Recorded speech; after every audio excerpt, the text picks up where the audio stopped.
Прекршување на повелбата за здружување на македонците во Бугарија изрече Комитетот за човекови права при Обединетите нации, со што во наредните 6 месеци ќе бара официјална Софија да превземе мерки за исправка на состојбата, откако бугарските судови не дале конкретно образложение зошто одбивале регистрација на здруженија за човекови права и со што било повредено ова право. Во дописот на Комитетот за човекови права при Обединетите нации исто така се наведува дека судските одлуки биле оценети како недоволно образложени и претерано формалистички, без да се земат предвид дополнителните аргументи и докази доставени од подносителот на жалбата. Случајот се однесува на одбивање за регистрација на невладина организација за заштита на човековите права, пошто жалителот се обратил до комитетот тврдејќи дека со години постои пракса на одбивање на регистрации на организации поврзани со македонскиот етнички идентитет во Бугарија. Премиерот Мицковски пак денеска коментирајќи одлуката на комитетот посочи дека ова само ги потврдува владините политики за односот кој бугарските власти го имаат не само кон Македонија, туку и македонците во Бугарија,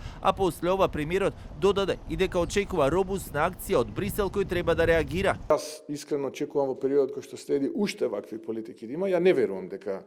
тоа може да дојде до промена на ставот кај нашиот источен сосед без силна робусна акција на Брисел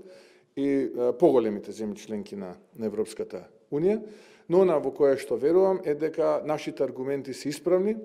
Нашите аргументи од ден на ден се потврдуваат на меѓународната сцена и впрочем, ако го слушавте едно од оние интервјуа на поранешниот председател на Бугарија, господин Радев, а сега кандидат за председател на владата, каде што вели дека тој лично 2 пати ја блокирал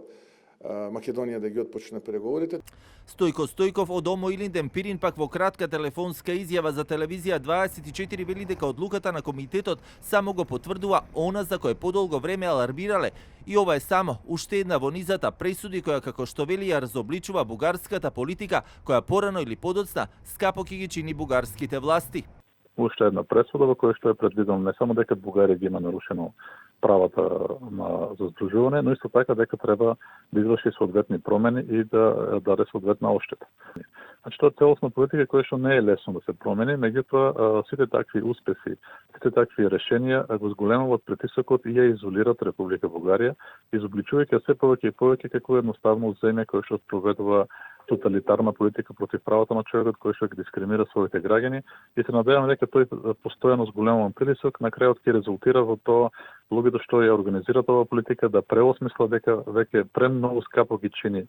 оваа политика и да ја променат. Сето ова доаѓа откако пак претходно бугарските власти донесоа одлука за 10 годишна забрана за влез на адвокатот Тони Менкиновски, кој беше и правен застапник на македонците во Бугарија и пред Европскиот суд за човекови права во Страсбур.